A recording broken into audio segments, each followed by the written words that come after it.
For more than 80 years, the California Retired Teachers Association has been the watchdog for California's retired educators. CRTA officially began on April 24, 1929, when 38 retired teachers met in Sycamore Grove Park in Southern California. Laura E. Settle agreed to serve as the organization's first president, and Pasadena Foothill became our first chapter. Dues for members were $1 a year, not a paltry sum at the time, when teachers' yearly retirement pay was a maximum of $500. Early CRTA organizers drove the dusty highways of California to meet with other retired teachers and rally support for the organization. An old hectograph was used to copy recruitment letters. Then, as today, we knew that we could only improve the lot of retired teachers by working together. CRTA's first lobbyists were 3 retired teachers who attended the legislative session in 1931, though it was made clear that their presence was not welcome. They went to the legislature, and the legislature told them that that was illegal for them to lobby for increased benefits for themselves, but they were not to be thwarted, so they came back and back and back, and finally they did get some increased benefits, and of course we're living on a good deal more than $500 a year in these days. So she started the organization in Pasadena, and it grew and grew and grew until what we have today. CRTA's official publication, The Pioneer Teacher, began in 1933. This 12-page publication was produced quarterly. We hoped that CRTA divisions would be the local connection, the lifeblood of the organization. How right we were. Over the years, new divisions were established wherever California teachers retired. The grassroots are where it's at. My own division was formed in 1935, and we're division number 6 in Santa Clara County. Committed leaders emerged to navigate our organization along our road of service and improvement. Ludi Gray became the organization's second president in 1945. One of the things I think that CRTA can be really proud of is that Ethel Percy-Andrus, who was the principal of Lincoln High School in Los Angeles, became the founder of the National Retired Teachers Association, better known as NRTA now, and went on after that to found AARP. Through the years, we continued to work on legislation to help retirees. In 1947, we authored a bill to raise the pay of retirees from $60 to $100 a month.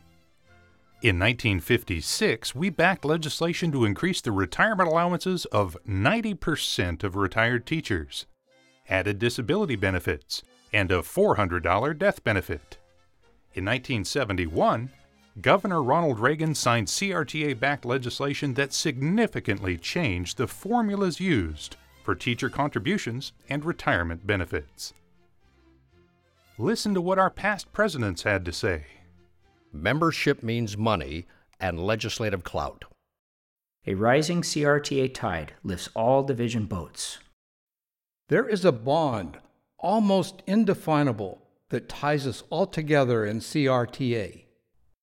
Ruth Q. DePreta was a powerhouse CRTA legislative volunteer. She was the first retired teacher appointed to the CalRTA's board. Somebody who was most instrumental in this organization would have to be Ruth. She used to tell me that she knew everybody in that Senate, in the state Senate, and she said that she would go up, knock on the door, and they would let her in. And no one dared to say no to Ruth because she was very, very efficient, but yet very, very warm-hearted. CRTA created the Ruth Q. DePreta Award in 1984 to honor one dedicated volunteer each year.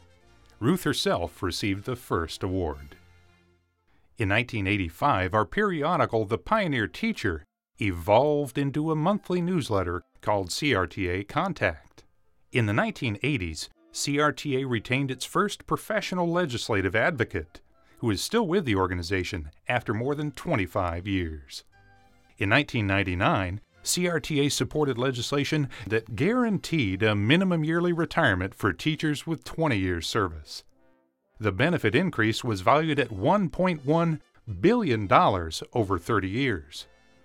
In 2005, we won litigation to require the state to make its $500 million payment, plus interest, to the Supplemental Benefit Maintenance Account. In 2007, we won that payment, plus 10% interest. Today, CRTA is moving forward in technology and communication.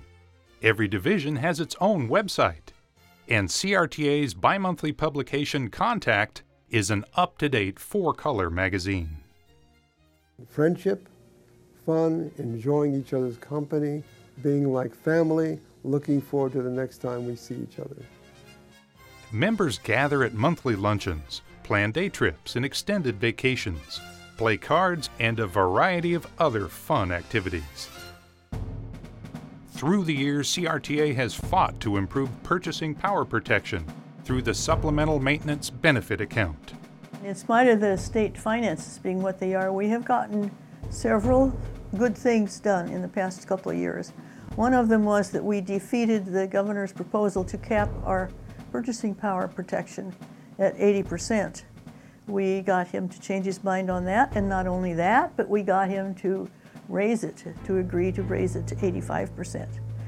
Right now, CRTA is leading the fight nationwide to repeal Social Security penalties, namely the windfall elimination provision and the government pension offset.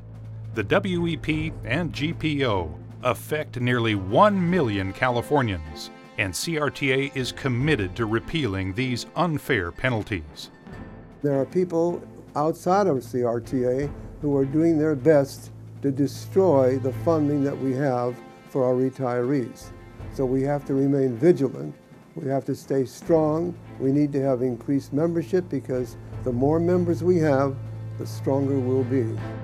If we don't fight for ourselves, who's going to fight for us?